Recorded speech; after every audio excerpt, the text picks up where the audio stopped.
करने की, जानने की कीमत है। हम क्या करते हैं, काम तो हम भी जानने के ही कर रहे हैं, हम भी जानने का ही काम कर रहे हैं, लेकिन मान क्या रहे हैं, हम कर रहे हैं। बस वही गड़बड़। ये पुण्य की बात मतलब बहुत हर किसी के गले नहीं उतरती, हर कोई जीव के गले उतरेगी बात। पाप पुण्य समान है, कोई अंतर नहीं है। अब हम आपसे कहें कि बोलो मैंने इतनी चर्चा करी है आपके साथ कि पुण्य ऐसा है, तो क्या कल से आपके प्रति अपने अंदर अंदर में ऐसा भाव नहीं आएगा कि अरे मैं जिनेंद्र भगवान की पूजन करूं? नहीं आएगा? तब भी करनी तो चाहिए। अरे डबल आएगा बल्कि। करना चाहिए। अरे जिनेंद्र भगवान ने इतनी उत्कृष्ट बात बतलाई है, जिनेंद्र भगवान नहीं होते तो कौन बतलाता। एक कथा आती है ना कि जैसे नगर में समोसरण आया और एक मुद्रा ध्यान कर रहे थे, तो सारे मुद्रा जगत के सब चल दिए कि भाई चलो समोसरण आया भगवान के, वाणी सुनेंगे वाणी सुनेंगे। एक मुद्रा ध्यान में थे, उन्होंने कहा भाई इनको भी ले चलो साथ में, तो वो ध्यान से बाहर ही नहीं आए। तो उन्होंने कहा भाई इनको छोड़ो, हम तो चले, हम तो सुने कम से कम। और वो जब आए वापस, उनको केवल ज्ञान हो गया। तो ये बात ये है। अब कहेंगे साहब देखो तो गए नहीं, आप मंदिर ही नहीं जाते। मैं ये नहीं कह रहा मंदिर नहीं जाना, श्रावक अवस्था में मंदिर नहीं जाए तो श्रावक नहीं, जैन नहीं। ये बात चरणानियों की अपेक्षा बिल्कुल सत्य है। लेकिन वो भजन कहता ना मैं, तो उसमें बात लिख रही है मैंने उसमें, मैं रागी बनूंगा ना, मैं देशी बनूंगा, भगवान की संतान हूँ, भगवान बनूंगा। तो अंत में एक पंक्ति उसमें लिखी है, व्रतशील और संयम बाहर से ही किए, इच्छा निरोध के कभी प्रयास ना किए। क्या कहा? तो जितने भी व्रत करे हैं हमने बाहर से किए, अंतरंग से नहीं किए। तो कीमत किसकी है? अंतरंग की कीमत, बहिरंग की कोई कीमत नहीं। और जब वास्तव में तप किसे कहते हैं कि जिसके प्रति तप किया जा रहा है, जिस वस्तु के प्रति है, उसके प्रति हमें इच्छा का अभाव होना, उसका नाम तप था। साहब 10 दिन तक हम चाय नहीं पिएंगे, तो 11वें दिन चाय पी लेंगे। 11वें दिन तो पी सकते हैं ना, 11वें दिन पी सकते हैं, ऐसा तेरे को भाव अगर आ रहा है तो अभी छोड़ने का पुण्य तेरे को लग नहीं रहा, इसका नाम तप नहीं है। अच्छा 10 दिन ध्यान नहीं आ रहा, तो 11वें दिन पी ले तो फिर 11वें दिन हमें ये घृणा हो कि अरे 10 दिन तक जिसको मैंने हे समझा, आज 11वें दिन मैं इसको उपाधि कैसे समझूं? जो 10 दिन के लिए हे थी वो 11वें दिन उपाधि कैसे हो सकती है? ऐसा भाव आए और छूटे और कोशिश करे तो वो वास्तव में तप है। तो यहाँ ये कह रहे हैं कि वो हे लगनी चाहिए अपने। उसमें पंक्ति है कि और पाप छोड़ पुण्य में संतुष्ट ही रहे। बहुत उत्कृष्ट बात है ये। पाप को छुड़ाने के लिए सारा जगत बैठा है। अभी वो बुराड़ी में एक कार्यक्रम हुआ, उस धन निरंकार जी का जब सदा, तो वो अपार भीड़, इतनी भीड़, कई किलोमीटर तक का वो पंडाल है। और वो क्या भाषण दे रहे हैं, आप भाषण सुनोगे तो मतलब आपको लगेगा कि भाई क्या बता रहे हो, ये सब बातें हमें पता है कि भाई आपस में सद्भावना रखनी, परोपकार करना, किसी का दिल नहीं दुखाना, ये बातें तो हमें पता है। क्यों बता रहे हो? माने पुण्य की बातें बताने के लिए सारा जगत बैठा है। अब वो पुण्य की बातें कहो, सब जगत में फंसाने की बातें कहो, लेकिन ये वीतराग मार्ग जो हमें पुण्य और पाप दोनों से नहीं बतलाता है कि भाई पुण्य और पाप तेरे लिए योग्य नहीं है। अपने सुबोध प्रकाश जी हैं ब्रह्मचारी, वो कहते हैं कि तब कल्याणक जब भगवान का मनाया जाता है तो उस दिन हमें ऐसे भाव होने चाहिए कि अरे आज भगवान ने दीक्षा ली है, इनको कपड़े नहीं सुहारे थे इसलिए उन्होंने दीक्षा ली है। तो हमें ऐसे भाव होने चाहिए, हे भगवान आपको कपड़े नहीं सुहा रहे हैं, आपको ये भोग नहीं सुहा रहे हैं, आपको ये कषाय नहीं सुहा रही हैं, हमें कैसे सुहा रही, हमें क्यों सुहा रही? ऐसे भाव होने चाहिए तब कल्याण। कहने का मतलब ये, तो ये पुण्य जो है, पुण्य और पाप श्रद्धान में दोनों वाकई हे हैं, भले ही प्रवृत्ति में चलती हूँ। देखो दोनों चीजें अलग हैं, श्रद्धान में हे रखना और प्रवृत्ति में सजग रहना। क्या कहा मैंने? आपका ध्यान नहीं आया। क्या कहा दिनेश जी? पूछिए भाभी जी, क्या कहा? श्रद्धान में हे रखना, प्रवृत्ति में सजग रहना, प्रवृत्ति में सजग रहना। जैसे हमारा हार्ट मान लो क्रैक हो गया है और डॉक्टर ने कह दिया साहब हिलाना नहीं, हिलाना नहीं, बिल्कुल जरा सा भी हिलेगा तो कट हो जाएगा, उस पर सजग हो गए। अच्छा, तो सजग रहेगा कि हिल ना जाए प्रवृत्ति में। लेकिन मन में क्या रहेगा वो उसके? जितनी जल्दी उतर जाए भगवान जितनी जल्दी हो गया बस उतरे, ये है हैं? तो प्रवृत्ति में सजग रहना, लेकिन श्रद्धान में हे। ऐसे ही पुण्य का जो भाव है, ये माने छोड़ने योग्य। प्रवृत्ति में सजग रहना कि नहीं नहीं मुझे मंदिर जाना है, रात्रि में भोजन नहीं करना, ये प्रवृत्ति है। लेकिन इसमें रुकना नहीं कि मैं तो वो मंदिर जाता हूँ, मेरा तो कल्याण हो गया, ऐसा नहीं। ज्ञान सम्यक मतलब प्रवृत्ति में सजग और श्रद्धान में हे, ये मेरे लिए पर्याप्त नहीं। तो क्या कहा? जिसका फल उन्हें भोगना पड़ता है। कभी कभी तो परिणाम इतने आर्त ध्यान में हो जाते हैं कि दूसरे स्वर्ग तक के देव मरकर एकेंद्रीय वनस्पति आदि भी हो जाते हैं। कहाँ तक के देव? दूसरे स्वर्ग, माने दूसरे से ऊपर के स्वर्ग वनस्पति नहीं बनते, तो दूसरे स्वर्ग तक के देव एकेंद्रीय वनस्पति आदि भी हो जाते हैं। और 12वें स्वर्ग तक के देव मरकर पंचेंद्रिय तिरंज भी हो जाते हैं। माने उससे ऊपर के देव जो हैं वो तिरंज नहीं बनते होंगे, फिर वो मनुष्य बनते हैं। ऐसा इस प्रकार अपने अपराध की सजा भोगने का स्थान होने से तथा आकुलता में संसार रूप होने से भोग सामग्री की बहुलता होने पर भी यह गति अच्छी नहीं है। प्रश्न ये था कि भाई सारी गतियां आपने बुरी कह दी, देव गति को तो अच्छा कहो, वहाँ तो सब भोग सामग्री है, सब कुछ है, वहाँ कहेंगे आकुलता होने के कारण वहाँ भी सुख नहीं है। ऐसा अभी बताया ना कि इसमें दूसरे स्वर्ग तक के देव मरकर एकेंद्रीय वो क्यों होते होंगे? पहले तो उनकी 6 महीने पहले ही माला मुरझाने लगती है, उनकी दृष्टि कमजोर हो जाती है, दृष्टि कमजोर हो जाती है माला देखने की। तो वो 6 महीने उनके ऐसे निकलते हैं इतने आकुलता में, आप उसको भाव भाषा में लेकर देखो, उसको ये लगता है कि मतलब वो घर के पर्याय ये ना मैंने आप देखो ना स्वर्गों का वैभव छूटने वाला है, कितनी आकुलता होगी। मैंने आप ये देखो कि हमारे पास स्वर्गों के वैभव के आगे कितना वैभव है, कुछ भी नहीं है, कुछ मात्र भी नहीं है। फिर भी ये वैभव छोड़ने को अगर कोई हमें कह दे, तो डॉक्टर कह दे कि सब बस 5 महीने 4 महीने, बोलो क्या वो 4 महीने कैसे निकले? कितनी आकुलता में परिणाम होंगे। ऐसे परिणाम उन मिथ्या दृष्टि होते हैं। तो देव भी चाहे तो अपने भावों को कंट्रोल कर सकते हैं। हाँ करते हैं, सम्यक दृष्टि करते हैं, दृष्टि करते हैं, जिनको सम्यक दर्शन है कंट्रोल करते हैं। मिथ्या दृष्टि है उन्हीं के लिए कह रहे हैं वो एक केंद्र में जाके, वो क्यों एक केंद्र में चले जाते हैं? वो अवधि ज्ञान से जान लेते हैं कि भैया ये मनुष्यों में तो बड़ी दिक्कत है, 9 महीने उल्टा रखना पड़ेगा, हमें नहीं चाहिए पर्याय। उनको पता एक पेट से खड़ा होना पड़ेगा, उसको ऐसे करना पड़ेगा। वहाँ ये तकलीफ तो नहीं है 9 महीने वाले जैसे मैं तो ये बता रही हूँ, ये नहीं पार होते, ये ऐसे दुख तो नहीं है। तो वो अपनी मर्जी तो से बहुत है, मतलब चूज करते हैं, निदान बन जाता है, निदान बन जाता है सोचने से कि हमें ये नहीं चाहिए, परिणाम करने से निदान लेकर तब इसको छोड़ूंगा नहीं, तो निदान बन जाए, अगली पर्याय में जरूर कहीं ना कहीं मिलेगा और फिर वो बदला लेगा। इसलिए किसी को कहना नहीं चाहिए भाई, जिससे जीव तो कहते हैं हमारे यहाँ जिससे कुछ बात हो जाए तुरंत क्षमा मांगो, क्षमा कर दो और क्षमा पता नहीं उसका फिर जन्म अगला दोबारा फिर मिलेगा, संयोग होगा। हमें तो सबसे पीछे छुड़ाना है ना, तो क्यों बांधे आगे का?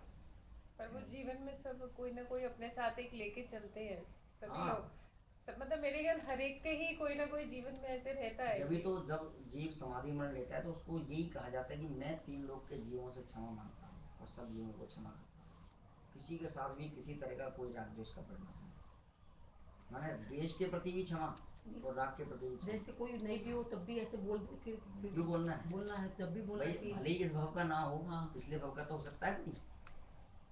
सब जीवों को क्षमा, कितने बड़ा विशाल हृदय चाहिए समाधि मरण के लिए। अपना आप तो कोई ऐसे बोल लेता, फिर सबके सामने बोले तो पता चले कि उससे क्षमा मांग रहे हैं नहीं मांग रहे हैं, पता चले, अपना मांगने से क्या होता है? नहीं देखो उसमें ऐसा है ना कि अब हमें अपने परिणाम देखने हैं, हमें अपने परिणाम देखो ना।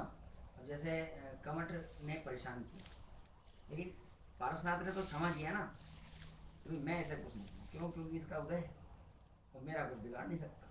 ये क्षमा हो गई ना। अगर कुछ कह देते तो क्षमा बिगड़ जाती। तो हमें तो अपने परिणाम देखने हैं, तो इसलिए हमें कहने में हमें तो क्षमा नहीं, अपने आप को जवाब देना है। अपने आप को जवाब देना। ऐसे इस प्रकार 9वां प्रश्न देखिए। सिद्ध गति की प्राप्ति मनुष्य गति से ही होती है, अतः मनुष्य गति को तो अच्छा कहना ही चाहिए। मैंने प्रश्नकार की संतुष्टि नहीं हो रही। जब आपने देवगति को बुरा कह दिया, अब चलो मनुष्य गति को तो अच्छा कहो, इसको देवलोग भी तरसते हैं। तो कहते हैं सभी गतियों के समान मनुष्य गति भी अपने अपराधों की सजा भोगने का स्थान होने से तथा आकुलता में संसार रूप होने से वास्तव में अच्छी नहीं है। कौन से अपराध से मनुष्य गति प्राप्त हुई? अनु जी, कौन से अपराध से हुई कन्या जी? मनुष्य गति। क्या अपराध किया था जो मनुष्य गति मिली? पीछे देख के बोल दो। हैं? चलो पीछे देखे बोलो। नकल नहीं है पीछे भाई साहब। पीछे तो था। हाँ बोलो बोलो। बोलो, आपको याद होगा मनुष्य गति का क्या कारण, नर गति का क्या कारण? अल्प परिग्रह। हाँ, अल्प आनंद, अल्प परिग्रह। तो ये कोई अपराध था? अल्प आराम और अल्प परिग्रह। हाँ, ये कोई अपराध था? ये अपराध था। अल्प भी क्यों रखा? कम चाह। छोड़ना ही था ना। मतलब उसकी इच्छा का। बोलो आज हमारी शक्ति कितनी है? एक 16 कारण भावना में ना शक्ति तब त्याग। हाँ, और क्या पंचम गति मिलती है। सिद्ध बनते हैं। वो ये चाहते हैं कि थोड़ा सा भी अपराध किया तो क्यों किया? एक बाल्टी में एक बूंद जहर डालने तो चल जाएगा? है? चलेगा? नहीं चलेगा। तो बाल्टी का पानी घर में भी नहीं फेंकेगा, और जाके फेंकेगा कहीं वो एक बूंद भी यहाँ कोई काम ना कर जाए कहीं। तो वहाँ तो इतनी सजगता। जहाँ मिथ्यात्व का अंश भी बुरा है ये कह रहे हैं आचार्य, वहाँ हमें लगता ही नहीं कि मिथ्यात्व इतना बुरा है जिससे मेरा संसार बढ़ रहा है। तो यहाँ कह रहे हैं कि जो अपराध किया था हमने अल्प आरंभ और अल्प परिग्रह का, इस कारण से हमें, इस अपराध से हमें मनुष्य गति मिली। यहाँ से और देखा जाए तो मनुष्य गति के दुख आप जगह जगह पढ़ लो, छेडाला में पढ़ लो, सबको पता है। आदिनाथ भगवान की जो पूजन है, हमारी दीन तणी सुन थी, उसमें पढ़ लो, कोई दुख कम तो नहीं है। तो वैसे चारों गति से तो मुझे मनुष्य गति ज्यादा है, क्योंकि मैं उससे सिद्ध गति प्राप्त कर सकते हैं। सबके लिए नहीं है, जो ऐसा सोचे हाँ, उसके लिए अच्छी है। सबसे ज्यादा अच्छी यही लगती है सबके लिए मुझे। कहाँ है? ये लगता है कि मतलब इससे तो इन सब बस ये है कि मनुष्य गति से यहाँ जीव संयम धारण करके हाँ, महाव्रत धारण कर सकता है, और कोई गति में जन्म नहीं धारण कर सकते। अब जैसे हमारी शक्ति कितनी है बोलो इस समय, कितनी शक्ति है? वैसे सिद्ध भगवान बनने की शक्ति है हमारे अंदर, अपन तो नहीं बन हाँ नहीं, अभी वर्तमान की बात कर रहे हैं संयम की अपेक्षा से, कि हम कहाँ तक जा सकते हैं बोलो इस पर्याय में, कहाँ तक जा सकते हैं? समय दर्शन छठे गुण स्थान तक जा सकते हैं ना भाई साहब? क्यों नहीं कर रहे पुरुषार्थ साहब? क्यों? क्योंकि ऐसी हम अपनी शक्ति को खोकर बैठे हैं। रोकी न चाह निज शक्ति खोए, उसमें है ना छेड़ाला में, अपनी इच्छाओं को रोका नहीं और अपनी शक्ति को हमने दबा दिया। शक्ति तो कहाँ तक थी जाने की? माने हम, महाराज जी हमसे कह रहे हैं भैया रात्रि छोड़ो, रात्रि भोजन छोड़ो, रात्रि भोजन छोड़ो। जैसे महाराज इतना नहीं हो पाएगा, देखो 8 बजे तक हम कर लेते, क्यों? शक्ति नहीं है हमें छोड़ने की 5:30 के बाद। जो हम अपनी इच्छाओं के कारण से अपनी शक्ति को दबाते हैं। शक्ति तो बहुत है हमारे अंदर, लोग बाग इसी का मतलब ये लगाते हैं, देखो पंडित जी लिखा है ना, शक्ति कीजिए शक्ति प्रमाण, शक्ति बिना श्रद्धा। देखो भाई हमारी श्रद्धा तो ऐसी है कि हम मुनि बन जाए, लेकिन होता नहीं, क्या करें? अब शक्ति प्रमाण करेंगे। शक्ति प्रमाण क्या है? 8 बजे तक खा लेंगे, बाजार में हम इतना खा लेंगे, इतना नहीं खाएंगे, ये शक्ति है। अरे जैन कुल में पैदा हुआ है, शक्ति महाव्रत धारण करने की है। शक्ति तस्त्याग और शक्ति तस्तव जो भावना में आता है, उसका मतलब ये है कि हमारी शक्ति तो महाव्रत धारण करने की है और हम उसको छुपाते हैं। तो यहाँ से सिद्ध गति की प्राप्ति भी सभी जीव नहीं कर सकते। ये बात आ गई ना। देखो वो कह रहे हैं कि साहब अच्छी गति है क्योंकि सिद्ध गति मिलती है, लेकिन सभी तो नहीं कर सकते ना। एकमात्र वे ही जीव कर पाते हैं जो मनुष्य आदि संपूर्ण गतियों से त्रिकाल भिन्न तथा उन संबंधी अपराधी भावों से सर्वथा भिन्न अपने त्रिकाली ज्ञानानंद स्वभावी भगवान आत्मा की आराधना के बल पर इस मनुष्य गति के व्यवहार से भी रहित हो जाते हैं। बोलो, मनुष्य गति से सिद्ध गति मिलेगी या आत्मा की आराधना से सिद्ध गति मिलेगी? वो तो एक निमित्त मात्र है कि भाई मनुष्य गति में आकर तू संयम धारण करेगा, महाव्रत धरेगा, जिनलिंग मुनि दीक्षा धारण करेगा तो मोक्ष जाएगा। वो तो एक मार्ग है, लेकिन उस मार्ग में भी मोक्ष किससे मिलेगा? आत्मा की आराधना में मिलेगा। तो मनुष्य गति आदि सभी गतियों, सभी कर्मों, सभी अपराधों के अभाव में सिद्ध दशा प्रकट होती है। मनुष्य गति का सदुपयोग करके जो अंतरोन्मुखी सम्यक पुरुषार्थ करते हैं वे सिद्ध दशा प्राप्त करते हैं, अन्यथा इसके दुरुपयोग में तो नरक निबोध की भी प्राप्ति हो जाती है। मैंने शायद पिछली क्लास में कहा था, कहीं और कहा, कल परसों ध्यान नहीं है कि हाँ पिछली क्लास में आया था शायद, कि इस मनुष्य गति से सब जगह के दरवाजे तिरंज में भी जा सकते हो, नरक में भी जा सकते हो, देव में भी जा सकते हो, निबोध में भी जा सकते हैं और मोक्ष में भी जा सकते हैं। हर गति में ये फैसिलिटी नहीं। अब निर्णय हमारे हाथ में है कि हमें कहाँ जाना है। यहाँ ही कह रहे हैं कि इसी मनुष्य पर्याय का सदुपयोग किया जाए तो ये फायदेमंद है, तो दुरुपयोग किया जाए तो नेगेटिव। मंगत राय जी के बारे में भावना है ना कि काना पोंडा पड़ा हाथ जो चूसे तो रोग है, और उसी काने पोंडे को बो दिया जाए तो बढ़िया बढ़िया हो गई। तो ऐसे ये मनुष्य पर्याय वास्तव में पुरुषार्थ करने योग्य है। क्या मतलब इनका? इसका मतलब ये था कि जैसे गन्ना खा रहे हैं, गन्ना खा रहे हैं, तो गन्ने में एक कोड़ी आ गई जो कानी है, तो वैसे तो वो ग्रहण करने योग्य नहीं है, खाने योग्य नहीं है, लेकिन उसी कोड़ी को अगर जमीन में बो दिया जाए और फल। ऐसे ही ये मनुष्य जो पर्याय है, ये मनुष्य पर्याय भोगों में बिताने के लिए नहीं है, लेकिन इसी मनुष्य पर्याय का सदुपयोग संयम में कर दिया जाए तो अपना तरह के फल निकलेंगे। सम्यक दर्शन होगा, सम्यक ज्ञान होगा, सम्यक चारित्र होगा।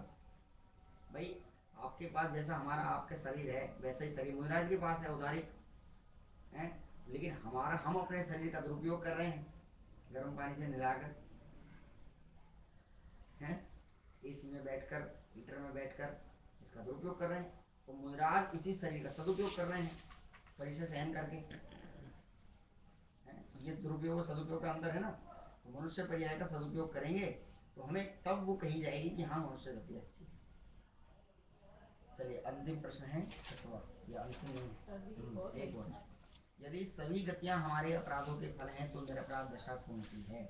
अंत में एकमात्र वीतराग भाव ही निरपराध दशा है, इसलिए यह वीतराग भाव ही मोक्ष का कारण है। माने कषायों की मंदता भी हमारे लिए हितकारी नहीं है। कषाय की मंदता भी हमें संसार में रखेगी। कषाय का अभाव चाहिए,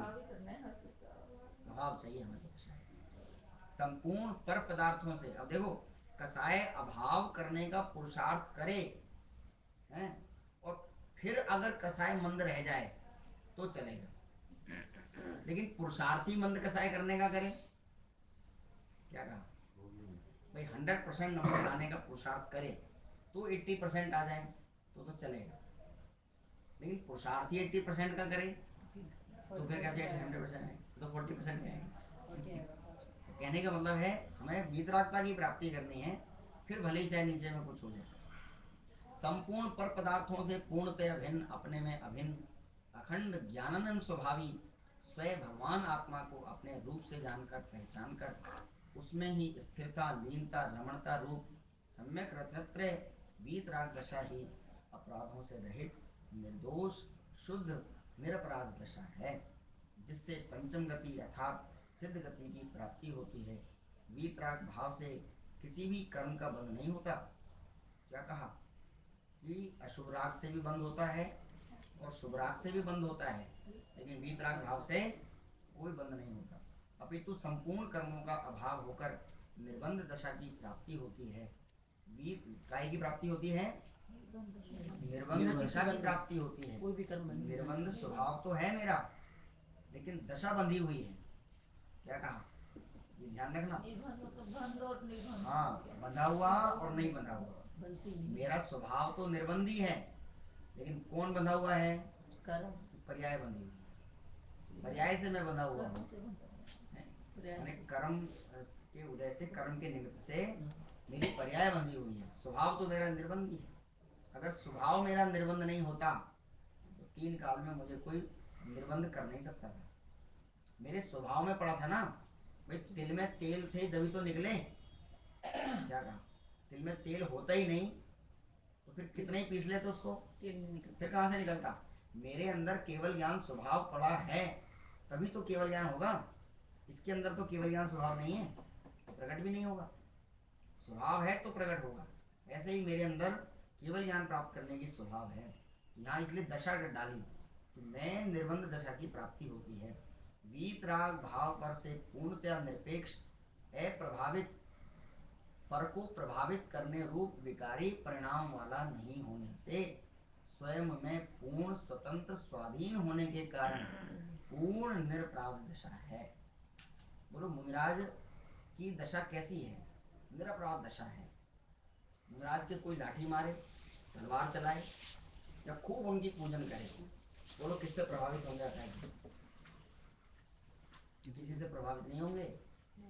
रंच मात्र भी बुरा करने वाले के प्रति द्वेष रूप नहीं होंगे और अच्छा करने वाले के प्रति अच्छा नहीं राग होंगे। रूप नहीं होंगे। राग नहीं होगा। जहाँ इतना सा भी फर्क आया वहीं गुणस्थान मिल जाएगा। देखो कितना बड़ा विशाल हृदय चाहिए। उदाहरण है तो शुद्ध मुनि का शुद्ध उदाहरण है सबसे बड़ा। चेन्ना ने दूर किया, वो सबसे बड़ा उदाहरण यही है। निरपराध दशा है। माने हम जैसे पाकिस्तान का नाम आया तो क्या होता है, हिंदुस्तान का नाम आए बड़े कुछ होते हैं। होता है। और एक कोई देश ऐसा है जिसका नाम हमने पहली बार सुना है, उसका नाम आ जाए, कुछ फर्क नहीं कुछ पड़ता। नहीं होता। कुछ फर्क नहीं पड़ेगा। बस वैसा ही भाव हर चीज के प्रति हो जाए और ये लगे कि हमें जैसा वो पराया है ना ऐसे ये भी पराया है, तब वो निरपराध दशा प्रकट होती है। चलिए अंतिम प्रश्न, यह सब जानने से हमें क्या लाभ है? चारों गतियां दुखमय हैं, हमारे शुभाशुभ भाव रूप अपराधों के फल हैं। यदि हमें सुखी होना है, अपराधों का फल नहीं भोगना है, तो अपराधों को नष्ट करने के लिए पर से पूर्णतया निरपेक्ष अपने ज्ञानानंद स्वभावी भगवान आत्मा का आश्रय लेना चाहिए। एकमात्र वीतराग दशा प्रकट करना चाहिए। देखो इसमें ये बात कही है कि हमें अपराध को नष्ट करने का उपाय करना चाहिए। अभी शुभ भाव भी अपराध है और अशुभ भाव भी अपराध है। केवल उसमें पढ़ता है ना, केवल रवि किरण वाली पूजन में, शुभ और अशुभ की ज्वाला से झुलसा है मेरा अंतःस्थल। कई बार ऐसा सुनने में आया कि साहब ये कुछ गलत छप गया है, ये राइटर ने कुछ गलती लिख दी है, तो उसमें कई लोगों ने करेक्शन करने की भी कोशिश सोची। लेकिन भाई कैसे कैसे कर सकते? आप ध्यान त्रय की पूजन पढ़ लो, 16 कारण भावनाओं की ध्यान त्रय की पूजन पढ़ लो। उसमें एक छंद आता है जयमाला से पहले, पाप पुण्य सब नाश के, है ना? हाँ ये तो सही, पूरे 2 लाइनें आती है ना। है ना? तो उसमें भी कई लोगों ने चेंज किया, पाप पुंज सब नाश के कर दिया, पुण्य का पुंज कर दिया। ध्यान त्रय जी की पुरानी पूजा है। अब जिनको ये बात स्वीकार नहीं होती ना, उनको ऐसा लगता है कि गलत छप गया। मैं कहता हूँ मैं चारों अनुयोग से आपको ये सिद्धांत निकाल कर दिखा सकता हूँ कि पाप जैसा बुरा है ऐसा ही पुण्य मेरे लिए हितकारी नहीं है। बस अंतर इतना है कि पाप में जीव को वैसी भूमि नहीं मिलती उस कार्य के लिए, पुण्य के उसमें उसको थोड़ी सी भूमि वैसी मिल जाती है। क्योंकि जब शुभ भाव होते हैं तो उस समय जीव को विचार करने का ये भाव रह सकता है। लेकिन जब वेदना चल रही हो, बहुत सारा मतलब अशुभ उदय चल रहा हो, तो उस समय हो सकता है कि थोड़ा सा ये जीव ना कर पाए। बस इतना सा अंतर है। कभी-कभी नहीं लेकिन करता वो कि जब दुख होता है तो इंसान ज्यादा मतलब इस तरफ ध्यान जाता है। लेकिन वो करता किस भाव से है? मैं दुख हो रहा है, वो भी भाव निरपराध नहीं है। देखो अभी हमको कोई प्रतिकूलता आ जाए और हम धर्म ज्यादा करने लगे तो धर्मात्मा हो जाएंगे? क्यों कर रहे हैं? अगर धर्मात्मा होते तो जब प्रतिकूलता नहीं थी तब क्यों नहीं तब भी वैसे ही भाव तब भी होते हमारे। कर रहे होते। इसका मतलब प्रतिकूलता में धर्म कर रहे हैं तो इसका मतलब धर्म नहीं चल रहा अभी हमारा। अच्छा। एक उदाहरण आता है कि जैसे एक एक बच्चे को हमें किडनैप करना है, मान लो 4 आदमियों ने प्लानिंग करी कि बच्चे को किडनैप करना है। तो उन्होंने प्लानिंग बनाई कि भाई कैसे किडनैप करें, कि 2 व्यक्ति जाएंगे और उसको उठाएंगे, तो वो बच्चे को उठा लेंगे, और 2 व्यक्ति जाएंगे और उसको बचाएंगे। वो तो अगर वो उठाने वाले उठाएंगे तो वो छटपटाएगा, और छटपटाएगा तो दिक्कत होगी, और जो 2 बचाने वाले जाएंगे कहेंगे बेटा तेरे को कहाँ जाना, तेरे घर पहुँचा दे, चल हमारे साथ चल। उसको लगेगा यहाँ तो हितकारी है, और वो लेके कहाँ पहुँच जाएगा, कि वहीं जाएगा जहाँ पर उसको ले जाना है। अब बताओ दोनों में से कौन भला था?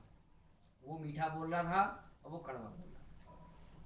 इसमें दोनों कड़वा बुरे थे ना? बोलने कोई वाला भी भला ज्यादा नहीं हितकारी था। उस टाइम, कड़वा बोलने वाला ज्यादा हितकारी है उस टाइम। कहाँ हितकारी है, वो भी वहीं ले जाता। भला तो कोई वही भी नहीं तो करा कड़वा ना। बोलने वाला इसलिए हितकारी है कि उसको सुनकर वो कोई और भी आता तो मतलब छुड़वाने की कोशिश तो करता है। लेकिन हम तो ये कह रहे हैं कि पुण्य और पाप ऐसे हैं। हैं? देखो एक बात साफ लिखी है, एग्जाम्पल दे दें। एग्जाम्पल दे इतनी दें। गहराई अभी में मैं जाना कह रही है। हूँ। जहाँ जाना है वहाँ जाओ। देखो हाँ। कुंद आचार्य ने पुण्य और पाप को दोनों को एक कर्म की संतान कहा है, एक ही कर्म की संतान है,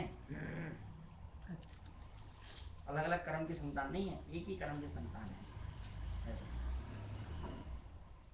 यह समझ में आ जाने पर संपूर्ण शुभाशुभ ये हो गया ना, पूर्ण लीनता के बल पर संपूर्ण दुखों का चारों गतियों का अभाव होकर पूर्ण सुख में निरपराध में सिद्ध दशा प्रकट होती है, उसे प्रकट कर लेना ही इस समस्त जानकारी का लाभ है। माने ये हमने जो पूरा पाठ पढ़ा है इससे हमें क्या लाभ है, क्या फायदा है, ये बात इसमें कही गई है। जब हम ये समझेंगे कि चारों ही गतियों में दुखी ही हैं, सुख नहीं है, तो हम सुख के लिए पुरुषार्थ कैसे करेंगे जो हमने अनादिकाल से अभी तक नहीं किया। जावान के ज्ञान से सूझे लोक लोक,